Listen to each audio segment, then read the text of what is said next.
اور اسلام آباد والوں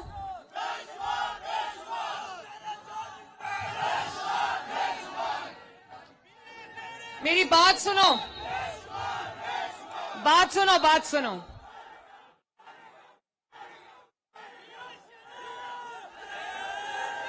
شکریہ.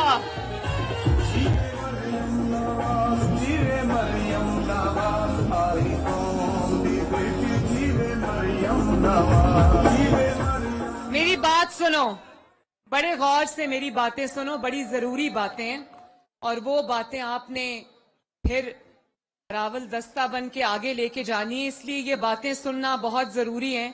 یہ میری بہنیں، بیٹیاں، مائیں یہاں بیٹھی ہیں، میں ان کو بہت پیار بھرا سلام. جب میں لندن سے آئی، میاں صاحب کے ساتھ 4 مہینے میرے گزرے. وہاں میاں صاحب نے کہا کہ جاؤ اور عوام کے ساتھ رابطے کی مہم شروع کرو، اور اس کا آغاز جو ہے وہ تنظیمی کنونشن سے کرو، کارکنوں سے ملاقات کرو. تو ہمارے مخالفین بہت دوربینیں لگا کے بیٹھ گئے. ان کو لگا کہ آج اتنی مہنگائی ہے، معیشت ہچکولے کھا رہی ہے، تو شاید بہت دھیان سے وہ دیکھنے لگے کہ عوام کی طرف سے کیا رسپانس ملتا ہے، کارکنوں کی طرف سے کیا رسپانس ملتا ہے. کیونکہ جب وہ 4 سال 2018 سے لے کے 2022 تک وہ حکومت میں تھے، تو میں ان کو کہتی تھی تمہیں ہیلمٹ پہن کے عوام میں جانا چاہیے، کیونکہ لوگ انڈے اور ٹماٹر ماریں گے. تو وہ بڑے، انہوں نے میری بات سنی، ٹھہر جاؤ، انہوں نے میری بات مانی. وہ ہیلمٹ پہن کے نہیں، وہ عوام میں گئے نہیں 4 سال. اور آج بڑی دوربینیں لگا کے بیٹھے ہیں اور دیکھ رہے ہیں کہ عوام کا، کارکنوں کا کتنا جذبہ ہے. تو میں یہ کہہ دینا چاہتی ہوں کہ عوام بے وقوف نہیں، عوام کو سب پتہ ہے کہ اس مہنگائی کو لانے والا کون ہے. ہاں، گھڑی چور کی ابھی بات کریں گے. گھڑی چور کو چھوڑیں گے نہیں، بات کریں گے انشاءاللہ.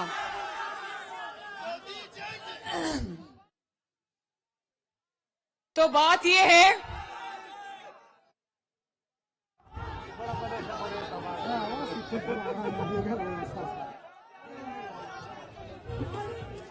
آج جب کل میں ایبٹآباد سے اسلام آباد پہنچی، تو وہ راول فلائی اوور کے اوپر سے جب میں گزر رہی تھی تو مجھے خیال آیا کہ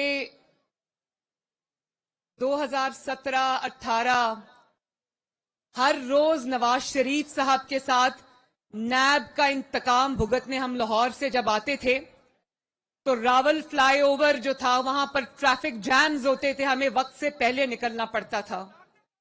وہ جو نااہلی اور نالائکی تھی، اس کی سزا راول چوک پہ لوگوں نے بھگتی. اور آج اللہ تعالیٰ کے فضل و کرم سے جو 4 سال نہیں بن سکا، اس کو شہباز شریف نے اس راول فلائی اوور کو 1 مہینے میں مکمل کرا دیا اور عوام کے لیے کھول دیا. آج وہاں ٹریفک جیمز نہیں ہیں. آج آپ اس کنونشن کے لیے وہاں سے گزر کے آئے ہوگے، تو بتاؤ وہاں پر کوئی ٹریفک جیم تھا؟ 100% ٹرو. Thank you. اور اس کے بعد بھاراکاؤ فلائی اوور کی بھی بات کرتی ہوں. عوام کی بہت دیرینہ ڈیمانڈ تھی، بھاراکاؤ کے عوام کی خصوصاً، کہ وہاں پر بہت گھنٹوں تک ٹریفک جام رہتی تھی، عوام ٹریفک میں پھنستے تھے، مری آنے جانے والے سیاح پھنس جاتے تھے. تو لوگوں کی بڑی خواہش تھی کہ وہاں پر فلائی اوور بنے. تو دیکھو، شہباز شریف نے نہ صرف وہ فلائی اوور شروع کرا دیا، آپ دیکھو گے کہ شہباز سپیڈ میں انشاءاللہ تعالی وہ جلد سے جلد ختم ہوگا. اور اسی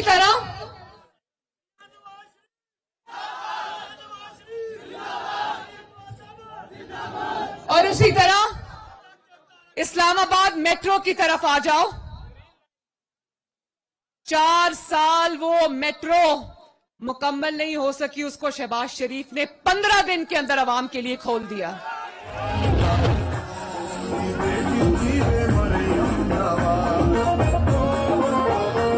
اور آج مری سے آنے جانے والوں کے لیے, پنڈی کے رہائشیوں کے لیے, اور آج مری سے آنے جانے والوں کے لیے, پنڈی کے رہائشیوں کے لیے کوئی بھی روٹ ایسا نہیں ہے جو اس میس ٹرانزٹ کے ساتھ کنیکٹڈ نہ ہو, چاہے وہ میٹرو بس ہو, چاہے وہ گرین بس ہو. عوام کی سہولت کے لیے یہ شہباز سپیڈ سے مکمل ہوا ہے. 2016 میں جو اسلام آباد کے سرکاری اسکولوں کو ریفارم کرنے کا بیڑا اٹھایا, آج بھی میں جب, میرا خیال ہے کہ اسلام آباد کی تاریخ میں کسی نے کبھی اتنے زبردست اسکول جو ہیں وہ نہیں دیکھے ہوگے. ان کی عمارتوں کو ٹھیک کرایا, ان کو سہولیات دی, ان کو آئی ٹی لیبز دی, اور آج آپ دیکھتے ہوگے وہ جو نواز شریف نے 70 بسیں دی تھیں ان اسٹوڈنٹس کے لیے جو بعد میں 200 تک چلی گئی تھی, وہ یلو بسز, جب پرائم منسٹر بسز کا پروگرام آپ سڑکوں پہ چلتے دیکھتے ہو تو نواز شریف کی یاد آتی ہے نا. میں بھی جب گزرتی ہوں وہ سڑکوں پہ یلو بسز میں بچوں کے لیے دیکھتی ہوں, طالب علموں کے لیے دیکھتی ہوں, تو مجھے بڑی خوشی ہوتی ہے. لیکن اسلام آباد والوں, 200 بسوں سے ان 4 سالوں میں 201 بسیں نہیں ہوئی. جہاں نواز شریف چھوڑ کر گیا تھا وہیں پر کھڑا ہے آج بھی.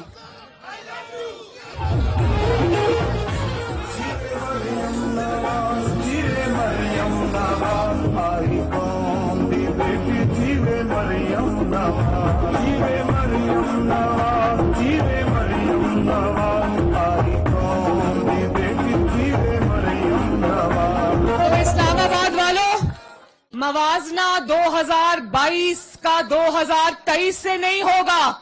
موازنہ ہوگا تو شہباز شریف کے پنجاب میں 10 سال اور عمران خان کے KPK میں 10 سال کا موازنہ ہوگا. میں کل آباد سے واپس آئی ہوں, 2 دن میں وہاں تھی. یقین جانو KPK آج بھی 2023 کے اندر کھنڈرات کا منظر پیش کرتا ہے. وجہ کیا ہے؟ کیونکہ وہاں 10 سال سے نواز شریف نہیں تھا. اور اگر موازنہ ہوگا تو نواز شریف کے 4 سال 2013 سے 2017 تک اور اس نالائکی اور نااہلی کے 2018 سے 2022 کا موازنہ ہوگا.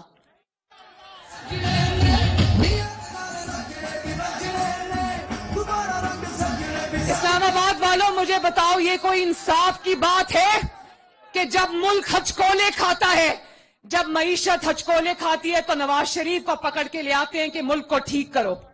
وہ دن رات لگا کے ملک کو ٹھیک کرتا ہے, اور جب ملک ٹھیک ہو جاتا ہے تو تنخواہ نہ لینے پر یا ہائی جیکنگ پر اس کو اٹھا کے دفتر سے باہر پھینک دیتے ہیں.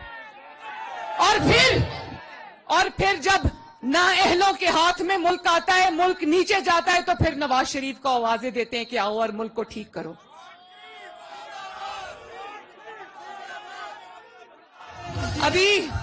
ابھی آپ لوگ سن رہے تھے نا, 2-3 دن سے ٹی وی پہ سن رہے ہوگے کہ IMF کے ساتھ نیگوسیشنز چل رہی ہیں. سن رہے تھے نا, اسحاق ڈار صاحب پاکستانی قوم کی طرف سے IMF کے ساتھ نیگوشیٹ کر رہے ہیں. تو میں یہ کہنا چاہتی ہوں آپ سب کو کہ شہباز شریف صاحب کو چاہیے تھا IMF کے ساتھ نیگوشیٹ نہ کرتے, اسحاق ڈار صاحب کو چاہیے تھا IMF کے ساتھ نیگوشیٹ نہ کرتے. جو شخص IMF کے ہاتھوں اس ملک کو گروی رکھ کر گیا, جو عوام کی تباہی کا IMF کا معاہدہ کر کے آرام سے جا کے زمان پاک میں چھپ کر بیٹھا, اس کو لاتے, اس کو کہتے IMF سے مذاکرات کرو.